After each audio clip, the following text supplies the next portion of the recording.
Guys आपको India का national animal तो पता होगा, टाइगर ऑब्वियसली, लेकिन क्या आपको अपने पड़ोसी देश पाकिस्तान का नेशनल एनिमल पता है?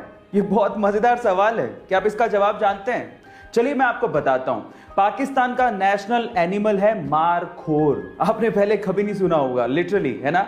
मारखोर एक बकरे की प्रजाति है। अब इसका मतलब क्या है, जरा उसको समझ लेते हैं। मार फारसी में होता है सांप और खोर का मतलब खाने वाला। सांप को खाने वाला जंगली जानवर, जी हां, मारखोर एक बकरी की प्रजाति, यही है पाकिस्तान का नेशनल एनिमल। क्या इसके पहले तक ये फैक्ट आपको पता था? और अगर नहीं पता था तो चैट सेक्शन में जरूर लिखिएगा। Pakistani former prime minister Nawaz Sharif ने एक बार कहा था कि उन्हें रवीना टंडन बड़ी अच्छी लगती है, और कई बार कारगिल युद्ध के दौरान पाकिस्तानी सोल्जर्स हम पे टोंट करके ये कहा करते थे कि आप हमें रवीना टंडन और माधुरी दीक्षित दे दो, हम कश्मीर का राग अलापना बंद कर देंगे। तो इस बात का जवाब भारतीय सेना कैसे न देती।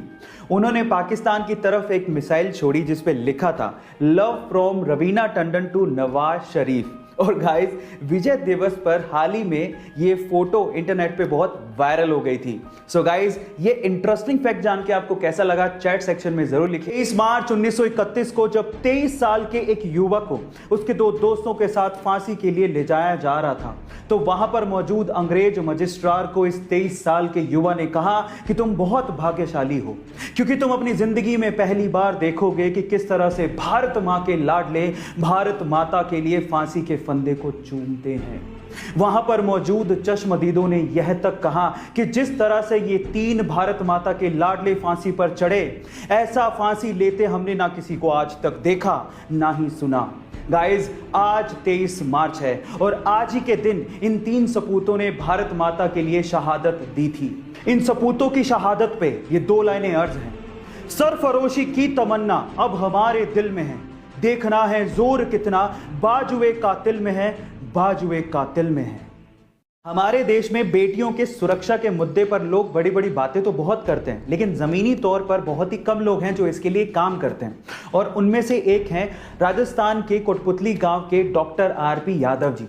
डॉक्टर आरपी यादव जी को जब पता लगा कि उनके गांव की बेटियों के पास कॉलेज जाने के लिए कोई पब्लिक ट्रांसपोर्टेशन नहीं है और जब वो पैदल ही निकल पड़ती हैं तो उन्हें रास्ते में छेड़छाड़ का सामना करना पड़ता है, तो डॉक्टर साहब ने ये देखकर अपनी जिंदगी भर की जमा पूंजी अपने पीएफ अकाउंट से निकाली। लगभग 19 लाख रुपए में उन्होंने एक बस खरीदी और 2016 में स्वतंत्रता दिवस पर अपनी बेटियों को एक बस गिफ्ट की, और आज वही बस उन बेटियों को कॉलेज तक फ्री में छोड़ने के काम आती है।